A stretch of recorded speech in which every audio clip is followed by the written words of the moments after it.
Bom, na realidade a gente tem que entender como é que é a operação de receptivo no Porto de Vitória quando é a chegada dos navios. Quer dizer, existe a gestão desses navios de turismo que chegam a Vitória, ela é feita pela Secretaria de Turismo da Prefeitura de Vitória, que gerencia junto com a empresa que é responsável por receber os turistas a organização do transporte desses turistas que chegam de navio. Então tem várias formas de atendimento a esses turistas. Normalmente já saem do navio os turistas contratados, quando é contratados, contratam o serviço de vans para fazer os passeios. Então isso é feito lá no navio, né? Aqueles turistas que eventualmente não contrataram esses passeios dentro do navio, eles contratam os serviços no galpão fora. E como é que é feito isso? Você tem lá a empresa responsável por fazer o receptivo e nós conseguimos, este ano, colocar, depois de uma conversa com a organização, taxistas dentro do porto, lá do galpão do porto, para orientar os turistas que chegam aqui com relação aos preços, com relação, olha, geralmente chega um grupo de uma família de 10 pessoas, não cabe no táxi. Então esse cara vai ser direcionado lá dentro do galpão para contratar uma van do serviço receptivo que está lá, né? Quando às vezes é uma família que tem 2, 3 pessoas, um casal, normalmente não tem sentido você contratar uma van. Aí você direciona esse grupo para o taxista. O ano passado, aliás, esse ano, a gente conseguiu, logo no primeiro navio, não, acho que no segundo ou terceiro, a partir do segundo ou terceiro atracamento que teve, a gente conseguiu conversar com o pessoal da organização e nós colocamos 2 representantes do taxista dentro do galpão, primeiro para monitorar se estava acontecendo uma coisa que tinha sido combinada, que não era para acontecer, de ficar formando grupos de vans lá dentro para ser atendido por van, aí você junta 2 de uma família, 3 da outra, 4 da outra, aí forma uma van. Então esse tipo de prática a gente conseguiu inibir a partir do momento que a gente conseguiu colocar lá dentro 2 taxistas que ajudaram a organizar também esse receptivo. É claro que algumas falhas podem acontecer, né? E a gente já está programando para o ano que vem uma reunião de preparação para, aprendendo com os erros que aconteceram esse ano, tentar minimizar essa organização, tentar melhorar essa organização para o ano que vem. Então isso já está na nossa agenda, já conversamos com a Secretaria de Turismo, quer dizer, já conversamos, já tem uma pré-conversa com os próprios taxistas, que vai ser necessário a gente se reunir e ver como que vai cada um trabalhar lá dentro para que todo mundo participe adequadamente desse evento, que é a chegada de um navio aqui, que é importante para o nosso turismo, que gera renda, essas coisas todas. Então já está pré-programado, pré-agendado com a organização desse receptivo, essa conversa para a gente melhorar o atendimento. O que a gente percebeu também em determinado momento é que a fiscalização proíbe, na realidade, coibiu esse ano, foi que, eventualmente, direcionar corridas para determinados taxistas, né? Então a gente, quando percebeu isso, a gente falou, olha, quem vai receber a corrida, se é a corrida longe, se é uma corrida perto, é quem está puxando a fila no primeiro lá. Se é uma corrida para o shopping ou se é uma corrida para Guarapari, quem está o primeiro da fila é que vai fazer essa corrida. Porque a gente percebeu uma certa tendência a direcionamento desse tipo de corrida. Então a fiscalização agiu para que essa prática não fosse feita, porque não entende como justa. Então a gente conseguiu fazer isso e aí depois as coisas entraram nos eixos, organizaram, né? E começou a fluir mais normalmente, sem reclamação, porque os taxistas estavam reclamando, pô, o cara chega aqui, o cara está lá no 10º da fila e chega uma corrida para Guarapari para ele, não está me entendendo. Então, quando a fiscalização percebeu isso, ela agiu, tá, e organizou o processo com relação ao taxista. A obrigatoriedade de se colocar o GPS nos táxis é uma lei aprovada pela Câmara. Se é lei, a gente cumpre, tá certo? O que a Prefeitura fez, o que a CETRAN fez, foi regular essa legislação. Quer dizer, quais são os critérios, como é que vai ser feito, qual a empresa que vai ser homologada para instalar o equipamento. Então, a gente disciplinou a organização da aplicação da lei. né? Então, nós homologamos 3 empresas, segundo os critérios que foi previsto num decreto, né? E todas as empresas que atenderem esta especificação podem solicitar a sua homologação. Atualmente existem 3 empresas homologadas, né? E o taxista fica à vontade para escolher uma dessas 3. Nós não obrigamos, você tem que fazer com essa ou com aquela outra. Não, nós homologamos e o mercado se regula. O taxista escolhe qual empresa que ele vai utilizar para fazer o monitoramento. Tecnologia apresenta problema? Qualquer tecnologia apresenta problema. O que a gente tem que monitorar é a quantidade desses problemas e a intensidade deles. Formalmente, até hoje, aqui na CETRAN, não chegou nenhuma reclamação de qualquer taxista. Aquele que registra, olha, a empresa tal não está me atendendo por conta disso. Apesar de nós insistentemente falarmos para ele e orientarmos, olha, tem problema, registra oficialmente.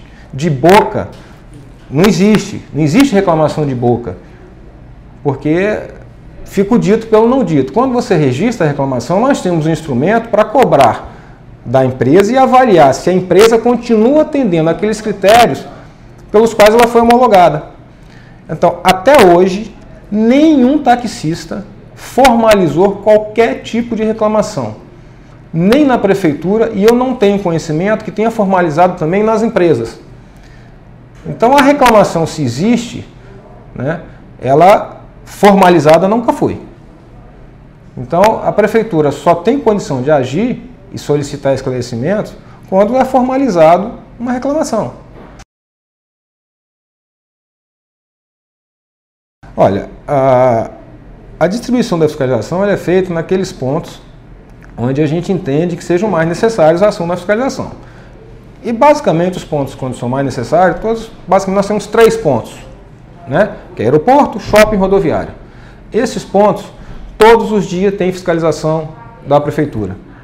Eventualmente, quando às vezes acontece algum evento, né? Por exemplo, carnaval, alguma festa na Praça do Papa, quando acontece algum evento de importância, a gente acaba deslocando a fiscalização para dar suporte a esse evento. Aí, eventualmente, um ponto desse pode ficar naquele dia especificamente ou durante aquele evento com a fiscalização um pouco mais deficiente, vamos dizer assim. Mas isso é coisa pontual, né? A gente também não tem um contingente de fiscais que permita a prefeitura alocar fiscais em todos os pontos de táxi, em todas as horas do dia, até porque a gente entende que não seria necessário isso. Então a gente direciona a fiscalização para aqueles pontos que realmente tem um movimento maior, que precisa da ação mais eficaz na fiscalização. Nesse sentido, é importante lembrar que o GPS ele vem para ajudar a prefeitura nessa gestão, na gestão do serviço de táxi. Quando se pensou em instalar o GPS, a gente pensou basicamente na facilidade que o GPS traria para melhorar a gestão do sistema. Porque através do GPS eu consigo verificar se o taxista está operando na quantidade de horas necessária a melhor qualidade de serviço, ao melhor atendimento ao serviço, quais são as rotas de táxi que são mais solicitadas, se o taxista está ficando no ponto que é destinado a ele ou não, se ele, na linguagem do taxista, se ele está cachorrando, né, mais do que atendendo ao ponto que ele foi destinado. Então, o serviço GPS, num primeiro momento, ele vem para ajudar a gestão do serviço. É claro que ele tem as vertentes relativas à segurança. E esse ano, vários taxistas utilizaram do sistema GPS para ajudar a polícia a localizar os veículos. Vários registros na imprensa foram colocados nesse sentido. Então, o GPS é importante também sobre esse aspecto. Tá certo? Então, a fiscalização nossa, ela é distribuída conforme eu estou falando, nos pontos que a gente identifica que sejam mais necessários ou para eventos que aconteçam na cidade.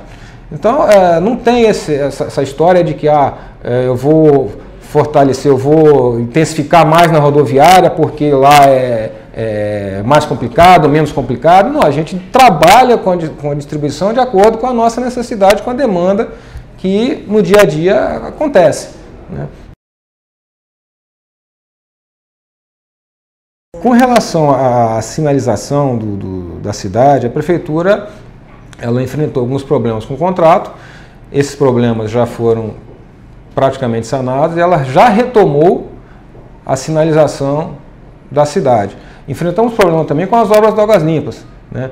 Que a rua onde entra o Águas Limpas, quer dizer, você tem que esperar a obra ser concluída para refazer a sinalização. A empresa responsável pela execução de Águas Limpas, ela refaz a sinalização onde ela destruiu ou tirou, e aquelas áreas onde não tem águas limpas, a obra sofre de algum tipo de obra, a prefeitura já está retomando o seu ritmo normal de trabalho. Então, a gente acredita que agora, a partir de agora, esses problemas de sinalização, que realmente existe, tá certo? A sinalização apagou, a sinalização, ou alguém, por um ato de vandalismo, tirou a placa, né? A gente está retomando isso e, com certeza, num período, a gente acredita, mais breve, a gente vai conseguir recompor essa sinalização que não está da forma adequada. Tipo de solicitação, existem determinados pontos de táxi que é possível você instalar um abrigo ou uma cobertura para dar um maior apoio aos taxistas. Mas, normalmente, quer dizer, a cobertura ou o abrigo é só para o taxista, né? Diferente do ponto de ônibus, por exemplo, que lá, nesse caso, a utilização do ponto de ônibus é para os usuários, porque nenhum usuário vai esperar, né, um abrigo táxi no ponto, não é isso, não é assim que funciona. Então a cobertura, o abrigo seria mais para o taxista. A gente sabe que a cidade não é todo ponto de táxi que a gente consegue colocar em determinados locais e que tem uma estrutura, às vezes, de banheiro, perto de um bar, de uma padaria, porque a própria vaga de estacionamento, para você alocar um ponto de táxi, você tem que estudar, porque senão você cria um conflito com as vagas de estacionamento para a população, que já gera uma reclamação. Então você tem, em determinados locais,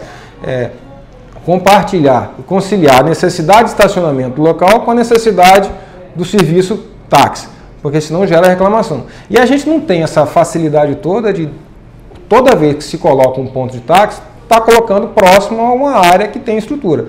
Você construir um banheiro, tá certo, para um ponto de táxi, não é uma coisa que é possível, né? Você não pode construir banheiro em ponto de táxi, não pode botar uma lanchonete para um ponto de táxi, não funciona dessa forma. Existe o código de postura da cidade que não permite esse tipo de intervenção também. Então a gente tenta colocar os pontos de táxi naquelas áreas que possam, no entorno, ter algum tipo de apoio.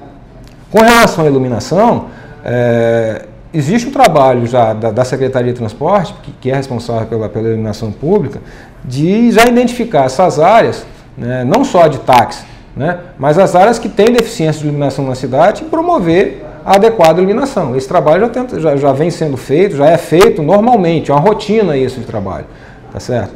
Então, é complicado, às vezes, a gente alocar o ponto de táxi próximos a essas áreas, em frente ou de frente uma área. A gente procura colocar no entorno se tem algum ponto de apoio, né? Agora, existe uma programação nossa, vou dizer uma programação, né? Um planejamento de identificar aqueles pontos de táxi onde a gente percebe que é necessário ou que é possível a instalação de um abrigo, porque às vezes a calçada não permite que o abrigo seja instalado. Quer dizer, eu só consigo instalar abrigo em calçada onde tenha no mínimo, no caso de um abrigo para dar um conforto ao taxista, no mínimo 2,5 metros de largura. E às vezes a gente não encontra próximo ao ponto de táxi uma calçada que tenha essa dimensão e que não cause nenhuma interferência com a porta de um comércio, a entrada de um edifício. Então não é tão simples assim. Aqueles que é possível, a gente vai tentar viabilizar a instalação de algum abrigo, pelo menos. Aos táxis irregulares ou a qualquer veículo que faz transporte de passageiros de forma irregular em Vitória. Quer seja táxis de outros municípios, quer seja veículos particulares que também fazem esse tipo de trabalho irregular, ilegal. Como também tem algumas empresas que acabam sobre a desculpa de locação, né, fazendo algum tipo de serviço semelhante ao táxi, que nós também combatemos, já aprendemos alguns veículos nessa situação também.